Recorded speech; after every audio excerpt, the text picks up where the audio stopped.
If you're not sure how the internet works and how your home Wi-Fi router works, and you're honestly not really sure if you want to know, well, this video is for you because I'm going to do my best to explain networking in as simple of terms as possible so you understand how it works conceptually without needing to get too far into the weeds of the nitty-gritty networking detail. All right, so first of all, let's start with what you probably have in your house, which is probably a router.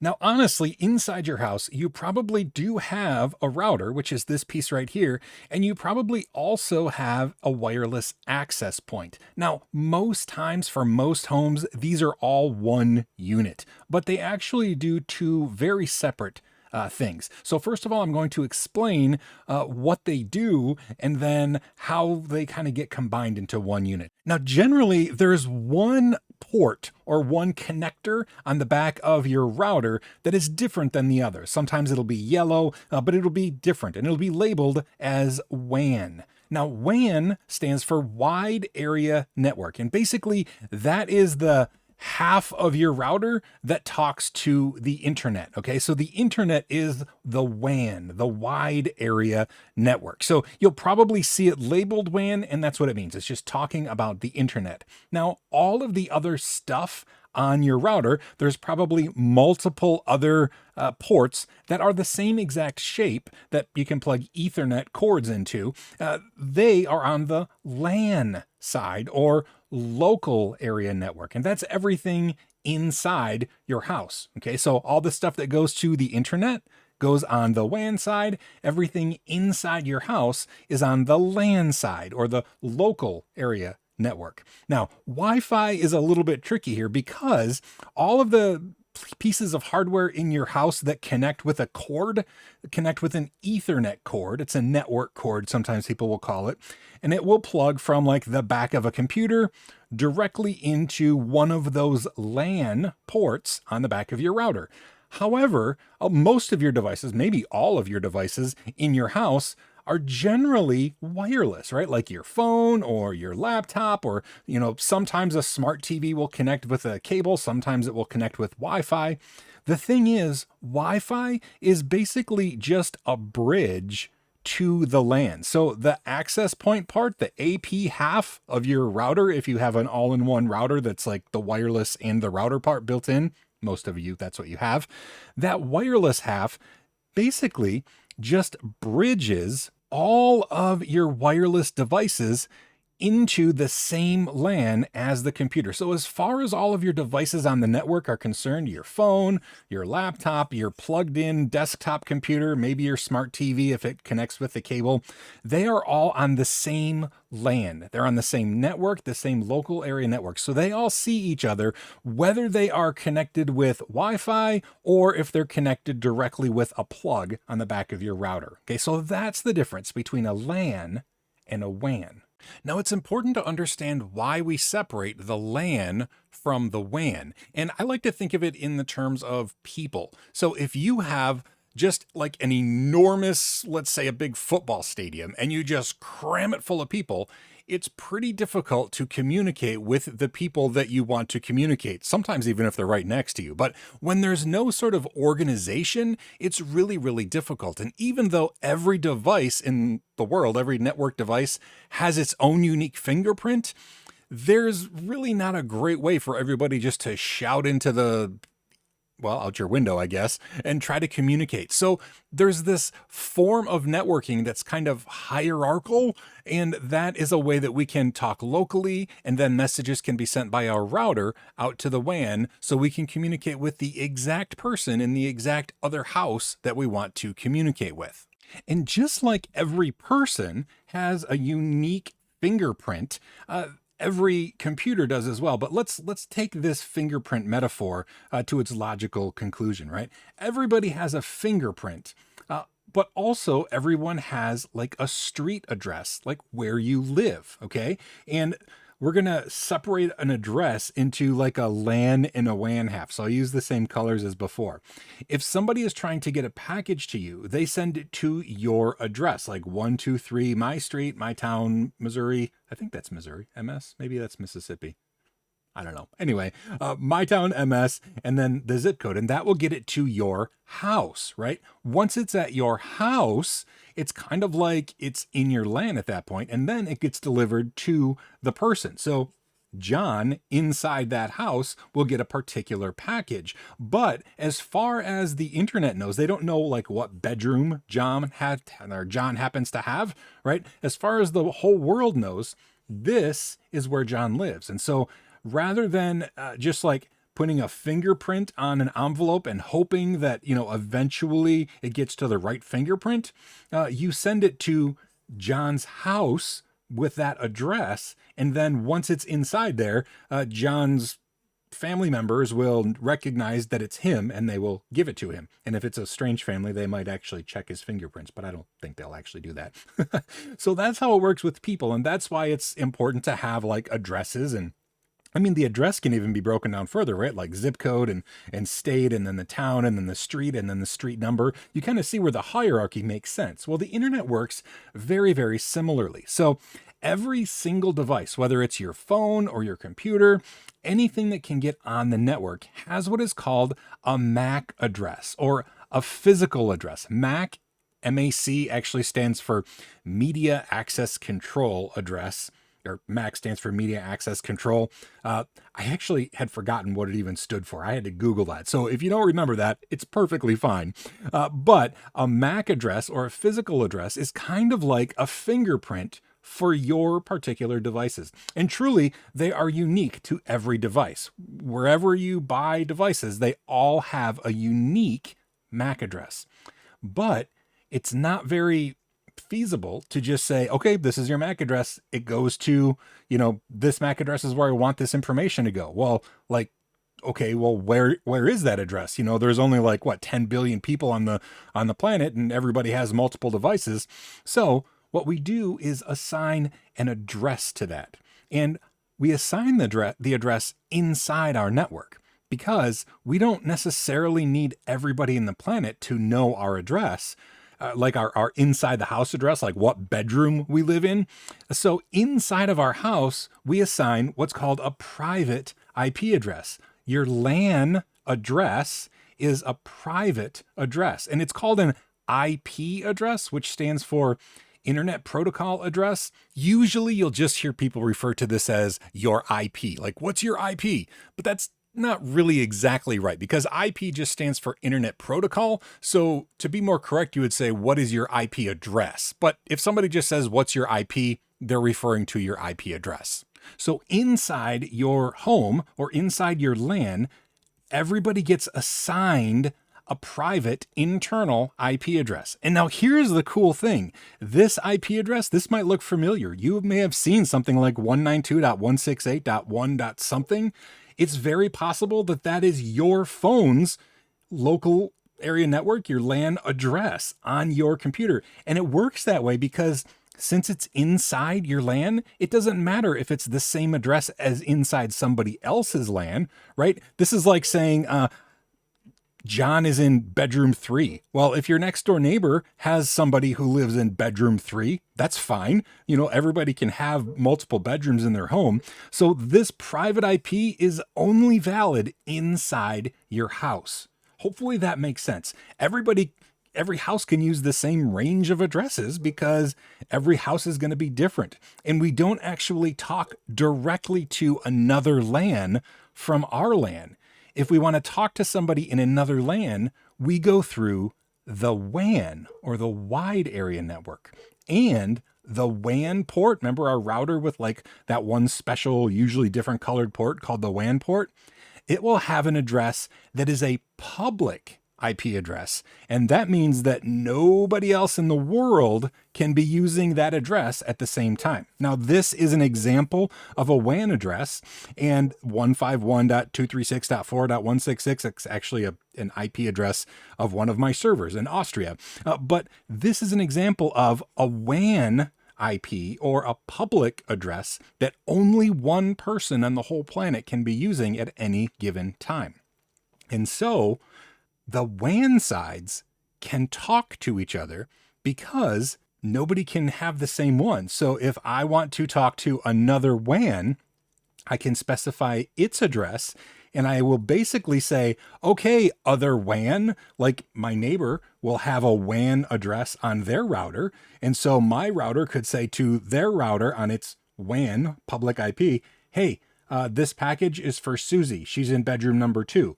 And then it will take it inside. And my WAN address, my router, doesn't need to know where bedroom 2 is or where Susie's bedroom is at all. That's all the responsibility of the other router to take care of all of its internal traffic. Does that make sense? Everybody's LAN is private to their own, and no other LAN ever sees theirs. The only thing that is public is the WAN. And it's kind of cool because just like with like zip codes and states and countries and all of the various hierarchical ways that we can send mail around the planet, the same thing with IP addresses. They have routing paths that they can like sense on the wider internet, so they can find another address very, very quickly. Another WAN address, another public address. And so what happens inside your network, your phone will say to your router, hey router, I would like to go to google.com. And so the phone says that to the router. The router says, okay, I'll go to Google. And then on its WAN address, its public address, it says, okay, I'm on this address. Hey Google, I need to know whatever the phone searched for. Hey Google, I need to know how many cups are in a pint or something. And then Google would say from its WAN IP address, okay, you remote WAN IP address, here's the information. And when the WAN address, the router gets it back, it will say, oh, okay, this is in response to the question that Susie, or I don't remember what name I used, on the iPhone actually sent. So I'm going to send this back to her on my LAN address, and I'm going to send it to like 192.168.1.17 because internally I know that's where that phone is. So it sends it, and that's how the phone internally gets the information from Google. The router does all of the getting from the internet and the giving to the people inside. Everybody on the internet has no idea what's behind the router. As far as the whole internet goes, the router is asking all of the questions. All of the traffic is going to and from that one public WAN IP on the router. Now, if you're savvy, you may have found a hole in my metaphor or something that doesn't quite make sense. If everything is inside the LAN, why don't we just use all of the MAC addresses to communicate inside and use IP addresses or Internet Protocol addresses for the WAN side only? Well, that is an incredibly good question. Okay, the reason is kind of complicated, but to kind of simplify it, when you communicate with MAC addresses on a LAN, basically you have to do it using something called multicast. And basically it's just saying like, hey, who has this MAC address? Scream it over all the ports in all the bedrooms, all the rooms in the house as loud as you can. And then whoever has that MAC address says, it's me, I have it. And then you scream again, okay, here's the information for you. So what we do is generally we will give every device an IP address that is matched to its MAC address. And so when it's inside a network, we'll say, okay, this is your MAC address. I don't want to have to shout like crazy every time I need to send you information. So while you're in my LAN, while you're in my house, I'm going to call you this internal LAN IP address. Okay, so just while you're in my house, we're going to call you this, if that makes sense, right? I don't just want to scream, who has this fingerprint. I want to be able to send things directly to you, and we do that with an IP address. And so on your network, it's probably the same device that is your router, which is probably the same device that is your AP or your wireless access point. So this guy here probably also has a service called DHCP, which stands for Dynamic Host Configuration Protocol. Or if you were a Cisco person like a very long time ago, you might have seen Dynamic Host Control Protocol. It's configuration these days, so you don't want to get into an online argument over it. I have, it's no fun. So dynamic host configuration protocol. And what that does is every time a computer, whether that computer is like an actual like laptop computer or a phone or a plugged in device into an Ethernet port, when it connects to the network, the first thing it does is scream. Remember, it has to holler because if it doesn't have an IP address yet, all it has is its MAC address. And it hollers out and it says, hey, this is my MAC address. I would really love to have an IP address in your LAN so I can talk without screaming. And then the DHCP server is configured on the network to listen for those screams, basically. And it says, okay, I'm going to map, or I'm going to kind of keep a list like it keeps an internal spreadsheet of IP addresses and MAC addresses. And so it's going to say, okay, you are this phone. This is your MAC address. Anybody on the network anybody on the local network is going to talk to you using this IP address. So use this IP address, and it will assign an IP address to that device on the local area network. And every other device will say, okay, here's my MAC. Hey, here's my MAC address. And then the DHCP server will say, okay, while you're on my network, I want you to use this IP address in the LAN. Again, it's an internal private IP address, but it is mapped inside the LAN so they can talk to each other more efficiently. And I did simplify that. There's more elaborate explanations as to why, but that's a pretty good explanation as to why. It makes for efficient conversations in the LAN if everybody has an IP address. Okay, so that's the DHCP server, which isn't a separate box. It's like a program that's running, like I said, on you, most likely on your router, which is also the access point for wireless communication. It's also most likely your DHCP server. Okay, so that's how the internal IP addresses on your LAN get assigned, and that's how they can talk while they're in there. If you go to another LAN, like if you go to your friend's house and you like say, hey, what's your Wi-Fi password so I can get on your Wi-Fi? You connect to their LAN and they're going to have their own access point and router running their own DHCP server, and their DHCP server will say, okay, while you're connected to this LAN in this house, you're going to have this local IP address. And so it might be different than the IP address when you're back at your own house. But as long as everybody in the same house is talking on the same network and they all get the address from the DHCP server that's in that house, everybody can communicate efficiently.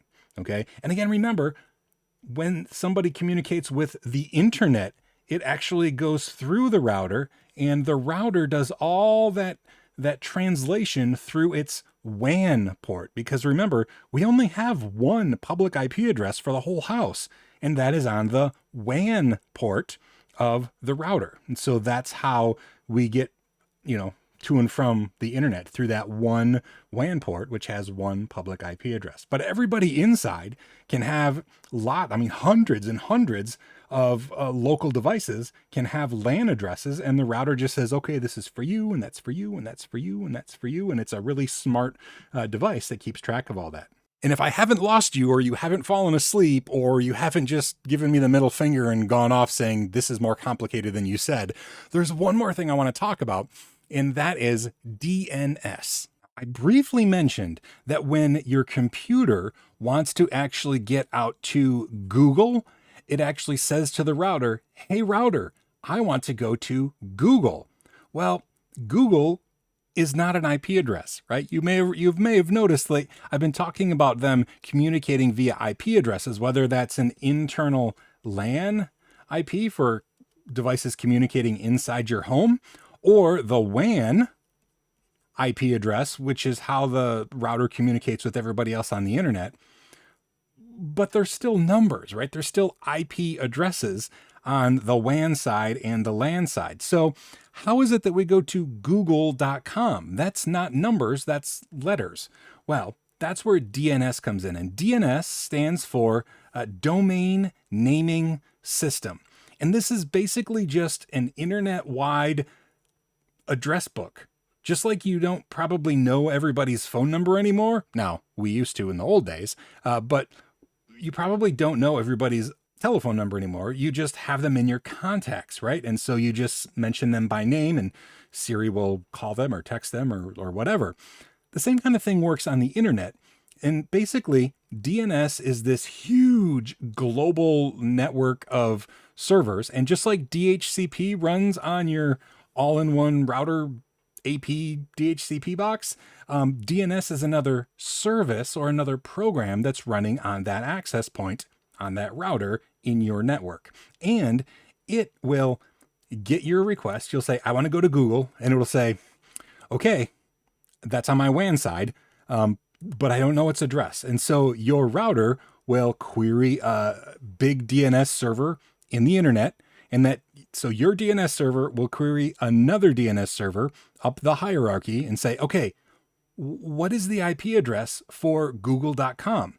And it will reply and say google.com equals like 8.8.8.8 or some IP address.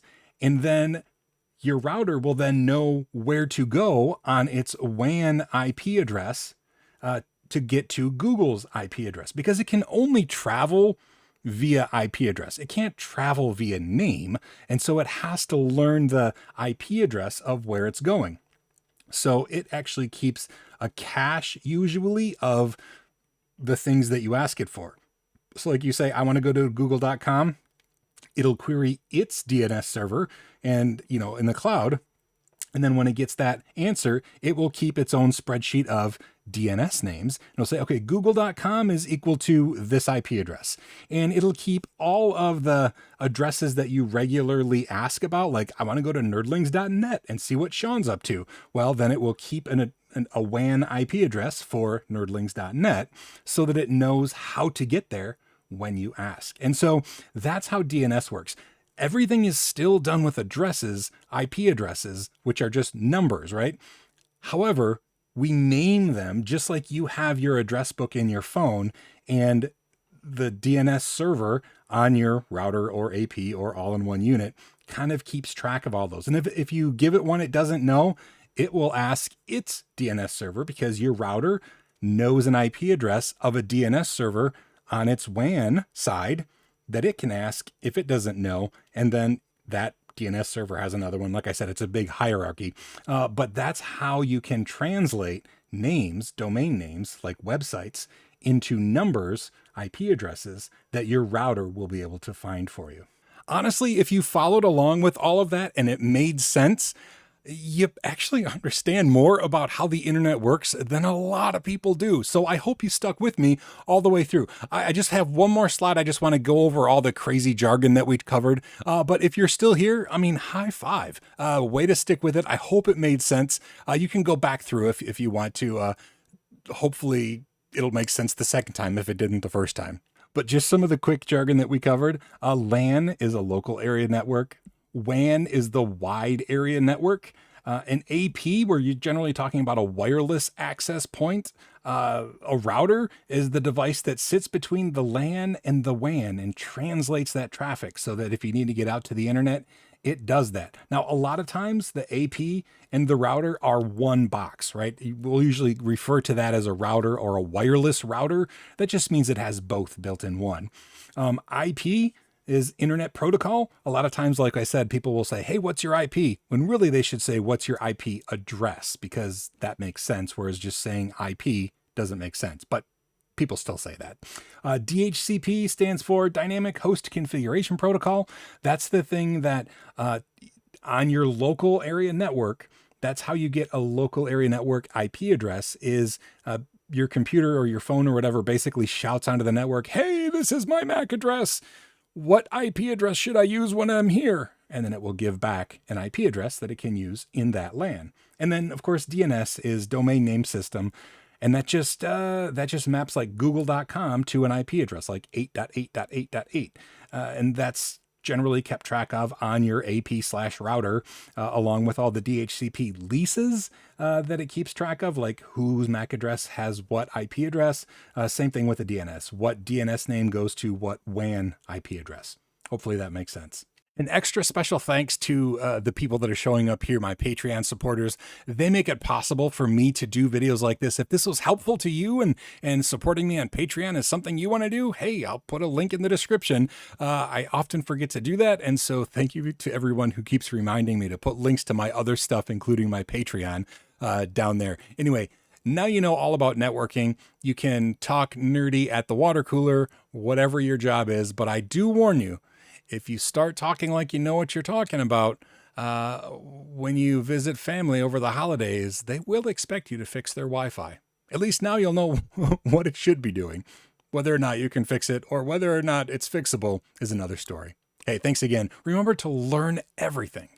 Do what you love. And most importantly, be kind. I'll see you in the next video.